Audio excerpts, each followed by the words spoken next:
Dog Day Afternoon, directed by Sidney Lumet, starring Al Pacino, John Cazale, Penelope Allen, and Sally Boyar.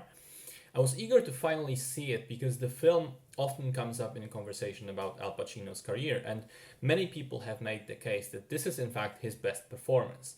So I finally had a chance to see it for myself, and while I'm not sure it really is the single best one, because come on, the man has got many beautiful roles, it's definitely up there.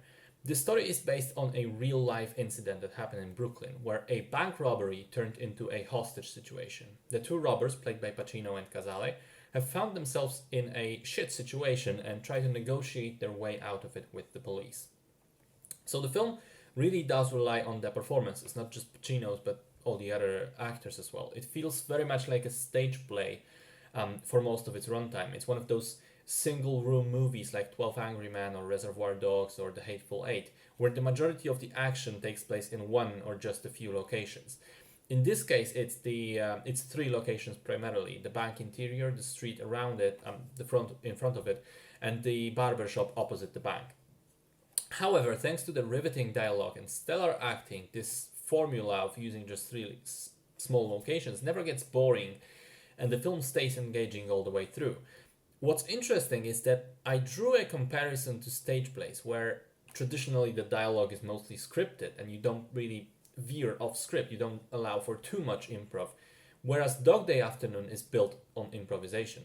There are multiple scenes which have been completely made up by the actors in terms of specific dialogue. They only had direction to, act this way and say roughly this stuff.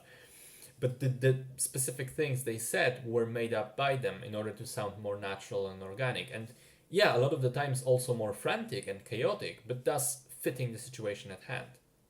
There's one brilliant scene early on with Pacino asking Casale, "What's a country that you would like to escape to?" And he just thinks for a second and then answers completely seriously, "Wyoming." And the baffled reaction from Pacino is just hilarious. And that part of dialogue was also improvised completely, so we know it's real. And that brings me to John Cazale himself, who at the age of 40 something was cast as a character that in the original script was supposed to be 18. In theory, he doesn't fit the role at all, but he does disappear into it so much that the age was never a problem. In fact, I've read about his casting situation that the director, Sidney Lumet, was initially reluctant to even give him a chance. But then Pacino, who worked with Casale on The Godfather, basically just said, "Listen, just get him to a reading and you'll see how he is." And then within 5 minutes, the director was convinced. And in fact, the entire supporting cast is bloody brilliant. I think I enjoyed Penelope Allen as the most as one of the bank clerks who, despite the desperate situation, takes no shit from the robbers or the police and stays energetic and kind of fun. And on the topic of fun, I really like how the movie handles its tone, because it starts off almost as a comedy. It's genuinely humorous, and a lot of the early scenes are downright absurd in their stupidity. But then as it progresses, it turns more and more serious. And, after me saying that about a bank robbery movie, you might think that its seriousness comes from the danger and the tension of the situation. But no, the seriousness comes from the drama and the increasing depths of character, primarily for Pacino's Sonny. It's like with each passing minute, we learn something new about him, and that sort of changes our view of him.